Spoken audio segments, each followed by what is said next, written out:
കാലവർഷം സജീവമാക്കുന്നു. കേരളത്തിൽ അടുത്ത 5 ദിവസത്തേക്ക് വ്യാപക മഴയ്ക്കാണ് സാധ്യതയെന്ന് കേന്ദ്ര കാലാവസ്ഥാ വകുപ്പ് മുന്നറിയിപ്പ് നൽകി. നാളെ കോഴിക്കോട്, വയനാട്, കണ്ണൂർ, കാസർഗോഡ് ജില്ലകളിൽ മഴയുടെ പശ്ചാത്തലത്തിൽ ഓറഞ്ച് അലേർട്ടാണ് നൽകിയിരിക്കുന്നത്. അതേസമയം തിരുവനന്തപുരം, കൊല്ലം, പത്തനംതിട്ട, ആലപ്പുഴ, കോട്ടയം, ഇടുക്കി, എറണാകുളം, തൃശൂർ, മലപ്പുറം ജില്ലകളിൽ യെല്ലോ അലേർട്ടും നൽകി.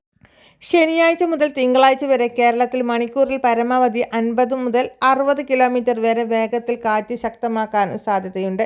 കാറ്റിന്റെ സാധ്യത കണക്കിലെടുത്ത് കേരള, കർണാടക, ലക്ഷദ്വീപ് തിങ്കളാഴ്ച വരെ മത്സ്യബന്ധനത്തിന് വിലക്കേർപ്പെടുത്തി. കേന്ദ്ര കാലാവസ്ഥാ വകുപ്പിന്റെ മുൻകൂർ പ്രവചന പ്രകാരം ജൂൺ 13 മുതൽ 19 വരെ സാധാരണ ഈ കാലയളവിൽ ലഭിക്കുന്നതിനേക്കാൾ കൂടുതൽ മഴയ്ക്കാണ് സാധ്യത. കാറ്റും മഴയും ശക്തമാകുമ്പോൾ വൈദ്യുതി കമ്പികളും പോസ്റ്റുകളും പൊട്ടി വീഴാനുള്ള സാധ്യത കണക്കിലെടുത്ത് ഏതെങ്കിലും അപകടം ശ്രദ്ധയിൽപ്പെട്ടാൽ ഉടനെ തന്നെ KSEBയുടെ 1912 എന്ന കൺട്രോൾ റൂമിലോ അല്ലെങ്കിൽ 1777 എന്ന നമ്പറിലോ ജില്ലാ ദുരന്ത നിവാരണ അതോറിറ്റിയുടെ കൺട്രോൾ റൂമിലോ വിവരം അറിയിക്കാനും പൊതുജനങ്ങൾക്ക് നിർദ്ദേശമുണ്ട്.